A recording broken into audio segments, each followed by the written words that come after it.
So if you're anything like me, pond and bank fishing is your jam. It's just what we do. So please do me a favor, hit that like and that subscribe button. Also, if you're new, comment below and say hi. I'd like to say hi back and welcome you to the team. But here we go, into the video. So the baits I'm going to tell you about aren't really designed to be fished in all water columns, but they can if you do it correctly. So these three baits are baits that I take a majority of the time. One, because I don't want to take a ton of tackle with me. I don't want to have a tackle bag where I have to carry and drag it around. I want a pair of pliers, I want a few rods, and I want to be able to get out there and fish. I want to fish. I don't want to be changing tackle for hours. So what you're going to see is these three baits are designed to fish all water columns. Our first bait we're going to start off by talking about is a worm. Now, in this case, I'm using a speed worm, and here's why. I want to be able to cover different water columns. In this case, I want to be able to cast and get it through the crap, through the lily pads, through the grass. A speed worm will do that. And if I want to get it to the lower water column or the middle water column, I can just put a weight here and fish it that way. It'll make it cast longer, but also it'll make it sink downward. This is a floating speed worm. There's a lot out there. There's a lot of great worms out there. This is one of the worms that has that Elastec or the soft top. And to be honest, this is a worm that you probably, well, it might never come to retail sales. It's a prototype of a lure that has a little rattle there, which helps, so every time the tail wiggles, it rattles. But in this case, this is one of those softer baits. I think having a speed worm on is important because, again, you can fish different water columns, but this one is super soft. The super soft ones make them more top water-ish. Those Elastec and stuff, the softer baits are going to be in that top water column. So putting a weight on them will allow them to sink downward. One of the things that I look for in a speed worm is that if I do put a weight on it, I want it to float, the tail to float up. So if there's any current or anything in the water, breeze, anything, well, not breeze, but any water movement, the tail will continuously move.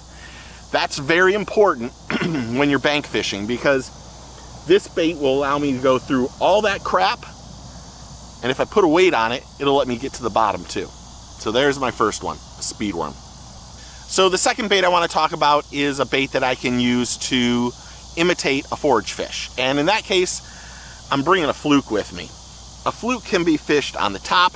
If you slow it down, it'll sink nose down, or if you're using the flush from 6th Sense, it'll sink horizontally. But this bait can go through it all. It'll catch fish year round, and it does one thing that no other baits does. Not only, well, first it imitates the forage fish, but it walks the dog. So you can get this bait out there when rigged properly. You can get it out there and walk it. Just make it walk back and forth. And then pause it. And when it pauses, it'll nose down and get into that grass. This is a fantastic bait year round and really an underutilized bait out there. So that's number 2. And last but not least, the third bait I'm bringing out every time I go pond bank fishing is a chatterbait. Now this is a new chatterbait from Z-Man. This is the smaller one. I generally use the jackhammer, but in this case it's on my bait caster because I am going to do another video for a closer look on this one. But a chatterbait does a couple things really well. First off, it can be fished in all the water columns, upper, middle, and lower by the speed of your cadence of your reeling it in. Next, it creates a great vibration in the water that attract fish. Third, it looks like a bluegill. And quite honestly, that bait is just unbelievable. So a chatterbait really allows you to fish all the water columns just like those other baits and is great for pond bank fishing. I don't want something that's going to go super deep. I want something that's going to stay on the top of the water or in that middle water column, because as the lure comes towards you, the water level is getting shallower. I can't use a deep diving crankbait here.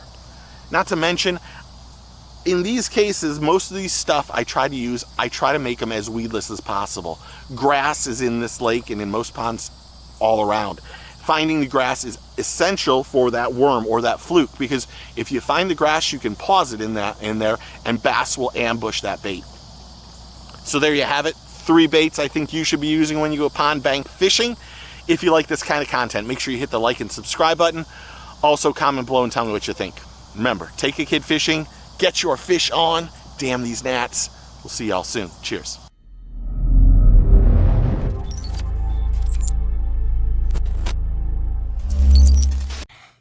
Hit like and subscribe. Take your kids fishing.